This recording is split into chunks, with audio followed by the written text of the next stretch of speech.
Hey everybody, this is Daniel Carballal here. This is my channel, DanielCarballalMusic. Today we're going to talk a little bit about chords. Now I have a couple of videos out of me doing covers, and I've received a little bit of feedback on, people asking for kind of more of an instructional basis to how I'm utilizing these chords and what I'm playing, and my thought process that goes into basically what chords I'm choosing. So what I felt like doing today a little bit was just kind of running down a little bit of how I kind of come up with what chords I'm gonna play. My kind of basis for how chords work kind of comes from a theoretical sense, and then that theoretical sense is sort of thrown away. And I'll explain what that means. So this is sort of a lesson that will benefit you, assuming you kind of know basically like, your minor chords, your major chords, your seventh chords, all that kind of stuff. If you don't, there's a lot of great resources online. There's a lot of people who teach this that teach it a lot better than I do. So this is sort of when you have those kind of fundamental elements down and I want it to sound a bit more interesting than that though. So just looking at that, initially, we're in the key of A. We have an A major chord. So we think, how many ways can we play that A major chord? Well, obviously you can play it down here, up here, up here, up here, so on and so forth. Now, the thing that I want to be able to do is play that chord and variations of it in each of those positions, but different ways. Now, what I mean by that is adding different notes in, voicing the chord differently for different effects. For example, you can add major sevenths to a major chord. What we did there, all we did was drop down the root, half step to a major seventh. Nice. Jazz. Same thing we can do up here. Same thing we can do down here. Same thing we can do in this position, except it's going to be the top note that goes down to the major seventh. Now you're probably saying, yeah, I know how to make a major seventh chord, no big deal. But these are the building blocks of kind of how we start to think about on the fly, changing chords, listening with our ears, thinking, hey, I want this sound. What is that sound? My fingers know where to go to get that sound.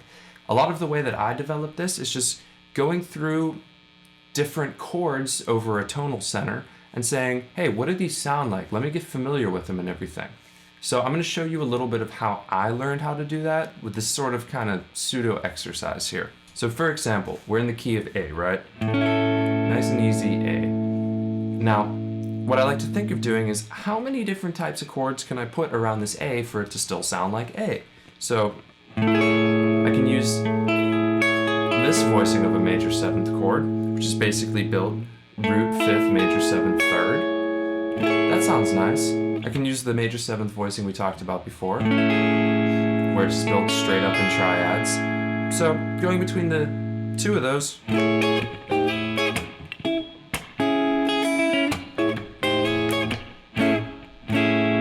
now what can I do in between there?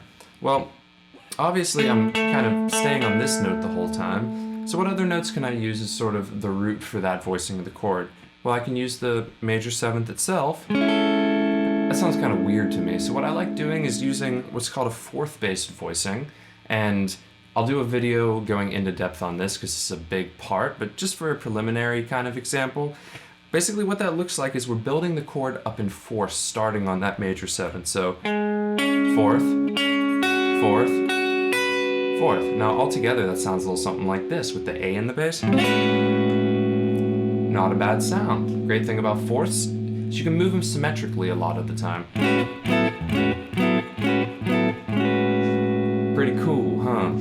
So that being said, now we have this voicing, fourth one, this voicing starting on the sixth, still in fourths, same exact finger position. So we basically have three notes of scale now that we can use to build our chords off of.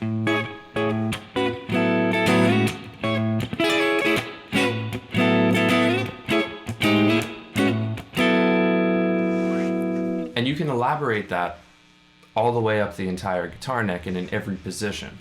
what I suggest doing, just sit down, maybe program something in to a looper or something that just goes forever, and then just experiment with those chords on top of them.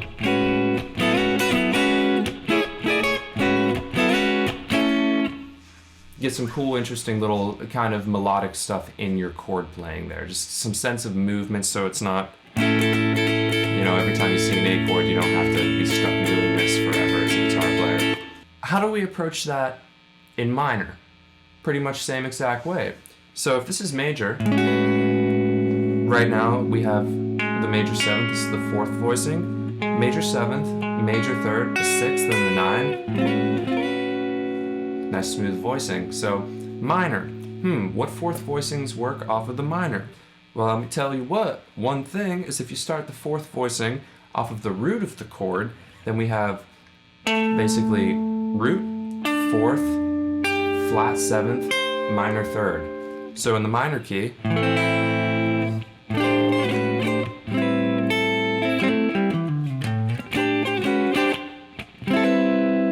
that chord right there is one of my favorites. It's literally just a minor 9 chord, the way we do that.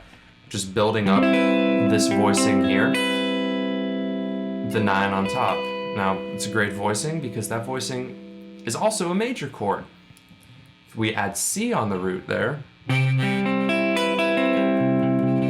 now we have a C major 7th, A minor 7th. I'm sure you all know about relative keys. Same thing applies with building chords on the guitar. Another cool thing to segue there is that we can use different chords over our kind of root note. For example, we're in A minor. Let's think. Say we're in A minor Dorian. What chords can we use over there that stay within A minor Dorian? So obviously, first choice is the relative major chord, which is C major.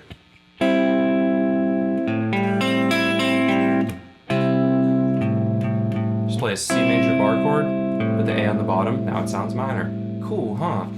What other chords? How about variations of C major? C major 7. Nice. Now we got some tensions thrown in there. Let's voice C major 7th in a different way. How about up here? Sounds pretty cool, right? This is all based on how we voice these different chords. Like we said earlier, C major 7 up here with an A in the bass. It's one of my favorite chords of all time. Let's take that one step further. Let's utilize other chords on top of it. So how do we do that? Now, E minor in the key of A minor, the 5 minor, should work out just fine. Let's see how that sounds. E minor 7, let's try in this situation. It's kind of not a bad sound at all. Elaborate that one step further. Let's use the 4th bass voicing. Starting on the A string, 4th, 4th, 4th, over A. Pretty cool. Now, this is where it's going to get interesting, because we know this 4th bass voicing starting on the D string, this 4th bass voicing starting on the A string, we know we can use C major 7 over A minor. So let's build a little melody.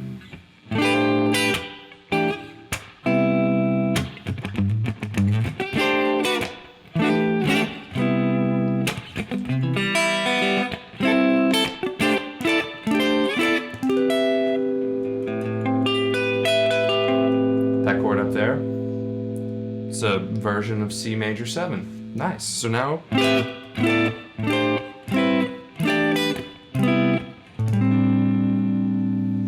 have all of these chords at our disposal that we can just use over that one chord. Now, I'm not saying that we should go around and every single time an A minor comes up go.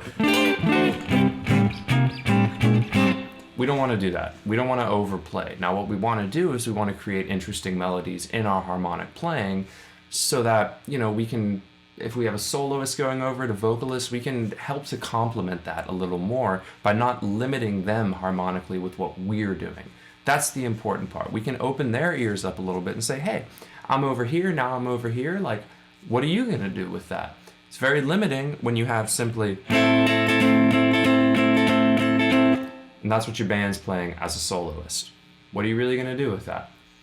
Now let's talk about how we can use these chords kind of in our soloing a little bit. It's gonna, and I'm gonna elaborate on this a little further, but we think, how often do we hear in a jazz tune? An arpeggio, right? That's just an E minor arpeggio. Now the thing that we can do as well, say we're in the key of E minor, so the lesson we learned from A is that you go a third up to the relative major. You can use the things inside of that chord as kind of substitutions for your root. So if we're in E minor, where our, E minor 7 arpeggio is, great. How about we use a G major 7th arpeggio over that?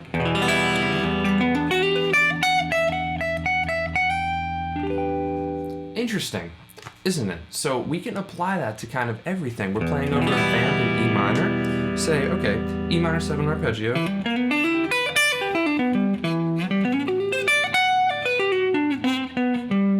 G major 7 arpeggio. What else can we use? How about, the 5 minor? So B minor 7 arpeggio. So with that, we kind of have all of these structures that we can work around in our soloing and help just, kind of free ourselves from this sort of like box structure that we find ourselves in as guitar players a lot of the time, just by the nature of the instrument. We can start thinking with these different chords and substitutions. Now, that's pretty much a lot of the building blocks of how you play jazz on guitar. You're thinking all of these unique ways to substitute these chords. Give you another example. Over a blues, for example. Let's say we have a blues in A.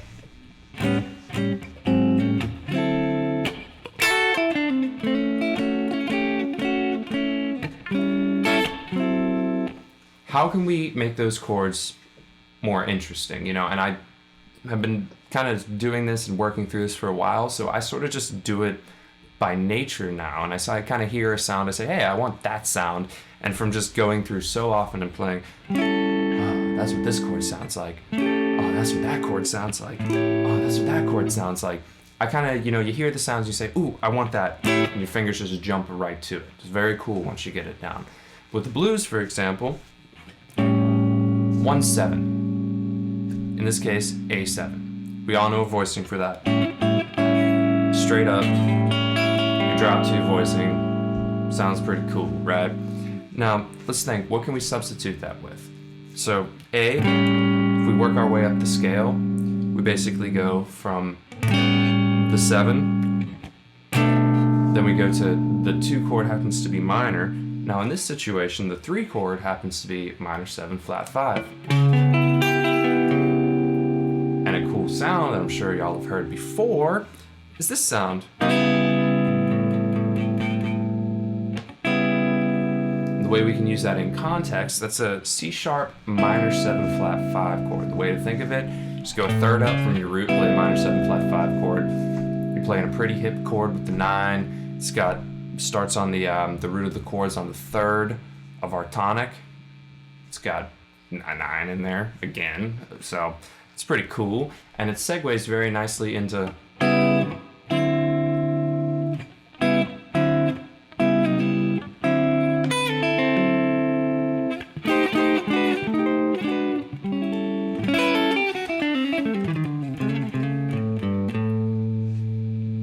now the 2-5 turnaround. It's a 2 minor chord, the 4th on the top instead of a 5th. Is the 5th on the top? Is the 4th on the top? Nice kind of blocky, sort of psychedelic-y thing. Now we have E7 chord. We can do the same thing, go a third up. And that's our minor 7 flat 5. Starting on the 3rd of the dominant chord, and that takes us right back into which is our root.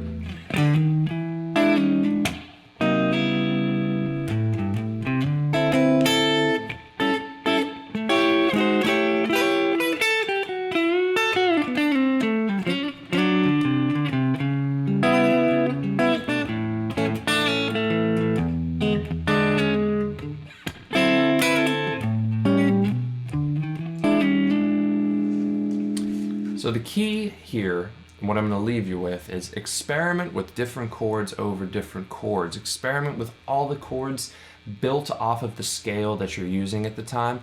Figure out which ones you like in your ear.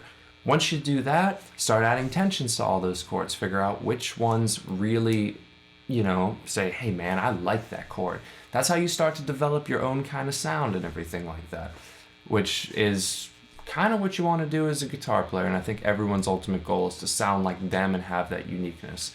So till next time, keep practicing, all that good stuff. If you have any questions, feel free to write them in the comments. I know I went through a lot pretty quickly. Definitely be happy to make further kind of more broken down explanation videos. I just wanted to let you guys know sort of how I conceptualize this stuff. So we'll see you later.